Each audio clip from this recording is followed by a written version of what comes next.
So yun guys, dahil off ngayon ni Mister, ako na naman lumayas, no. Sabi ko sa kanya, dito ka lang dong, kasi may plano po akong lalabas at mag-grocery at kain-kain sa labas, no.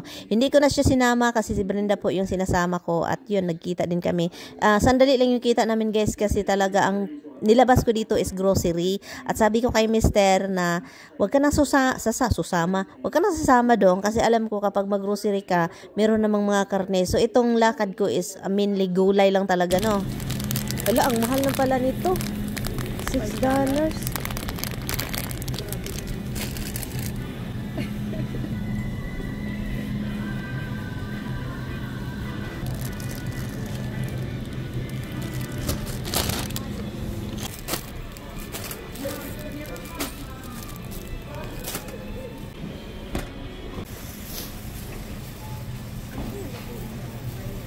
Anong lutuin mo? Ha? Beef steak? Beef stew. Beef stew.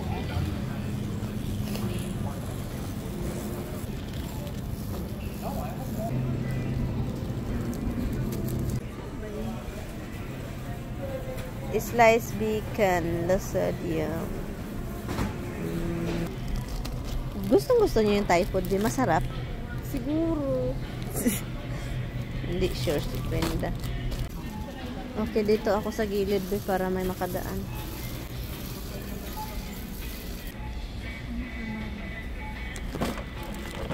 Ano man yun? Asan yung baking soda, B? Ha? Ay, ito na, ito na. Dito lang tayo, dito lang to sa gilid.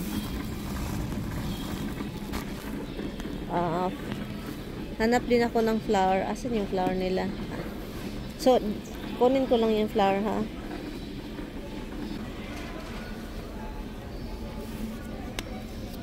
Be, paano kaya ito nagtagal? Last year pa man itong tingbunga.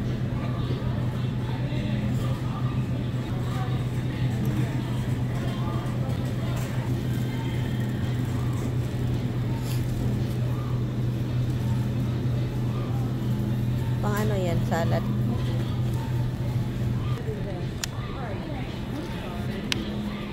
Ako be. Titi. Ito. Place item on scale. Select your item's container. No. Okay. 3. Hindi na mo kundi. Mahal naman yan. Magkaano? $24.99. Hala, kamahal naman ano. Mahal ang pagkain, no? Mahal naman lang. $4.49. Thank you for driving. First time kong si Brenda mag-drive. Pasahero ako. Uy, ginoo ko. Ang feeling ko kay puno na yung aking ano. Hanap yung kagana. Meron? Gusto mo magpalit muna? Huwag na. Okay lang naman ito magka-dugo-dugo itong upuan mo, no? Kailangan malalap mo naman. Meron akong tampon doon. Tampo ka. Nagtampo ako. Kailangan ko pala ng seatbelt, no? Patay, lalagpot ako nito. Alam mo kung saan punta, di ba? Oo, sa may ano, di ba? Hala. Masagasaan mo, be. Be. Uy, hala. Sobrang lapit na, be. Hindi, matatakot man. Uy. Yan ang first ano mo. Hindi, uy, malapit na talaga. Nakita pa naman. Pero, pangit yung ganyan. Wala, may sasakyan pa, be. Marami, be. Hala, be, marami. Uy, wag, mirami dito sa kabila. Wag na. Marami sa kabila, be. Ito, be. Hindi siya kaya hindi ko rin makita doon. May sasakyan doon. Uwi na ako guys, nag-spend lang kami ng very short time ni Brenda sa labas ng tindahan. And yun, umalis na ako at yun, nakalabas din finally, no? Pero andun si Tami sa bahay. Iniwan ko din.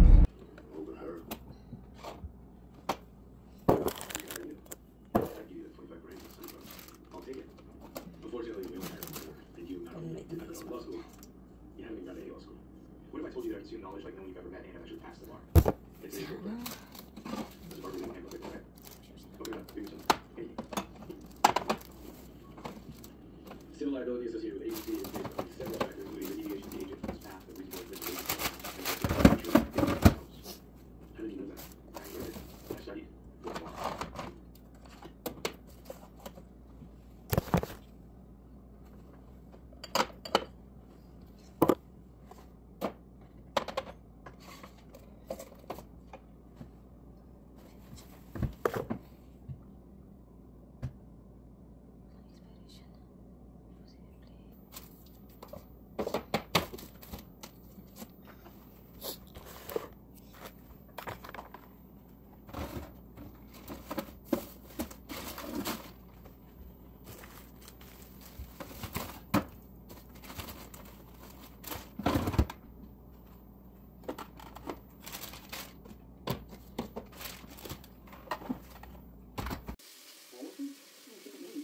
that all?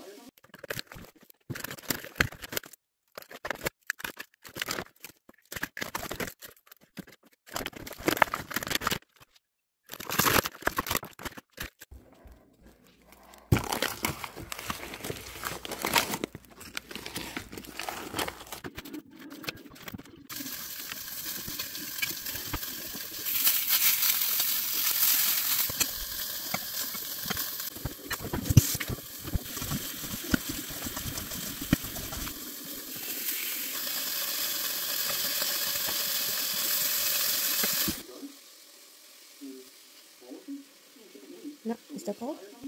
I'll put it back in the freezer. Come on.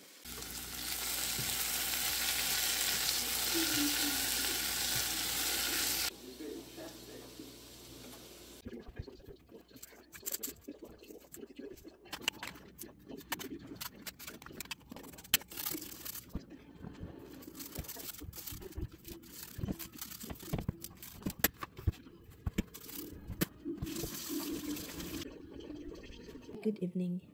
Ano na, 5:43 na ng gabi. And, yan, magluto lang ako guys. And then, yan yung mister ko is hindi okay pakiramdam.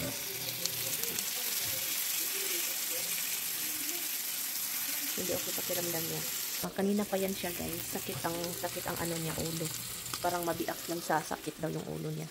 So, kaya, sabi ko sarili ko, pinabayaan ko na lang siyang matulog kasi, yun, sabi ko sa isip ko na, trabaho na naman yan bukas, and then yung sakit kasi niya sa ulo is talagang meron yan, everyday yan, pero may time talaga na katulad ngayon na sobrang sakit talaga. Saka marami akong gulay, so yun yung ipares namin dito, gulay at saka broccoli rabe, salad, mushroom, and then yun, at saka ito kapag ganitong time, pabayaan ko talaga siya. Ang ginawa ko lang is binigyan ko siya ng ice pack para ilagay sa ulo niya kasi masarap daw sa feeling. At tulog siya the whole day. Meron sana siyang gawin ngayong araw pero hindi niya magagawa dahil nga sa ano, dahil sa naramdaman niya. Dinahandahan namin kainin yung steak. Hindi man everyday guys. Hindi kami kumakain ng steak everyday. Hindi kami kumakain yung ano lang ba, kung feel namin kakain kami of course. Pero hindi all the time, no? Pero nakikita niyo sa vlog, parang everyday, diba? Parang halos everyday. Pero si Tami, ano yan siya, mahilig yan sa salad and sandwich. So, yun siya. And then, itong mga kinakain namin is yung mga old talaga, last year pa. So, inano talaga namin.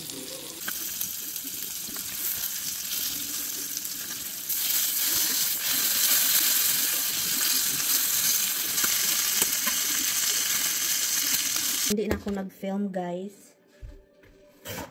Nakakain na kami and hindi na ako nag-video kasi si Mister hindi talaga okay pakiramdam niya. Kumakain siya pero yung alam niyo na ano-ano lang yung kain niya kasi masama pakiramdam. Hindi yung ano man yan, yung ulo lang talaga guys. You know, lumaki siya ng ganun parang hirap hirap mawala yung sakit pag mag-start.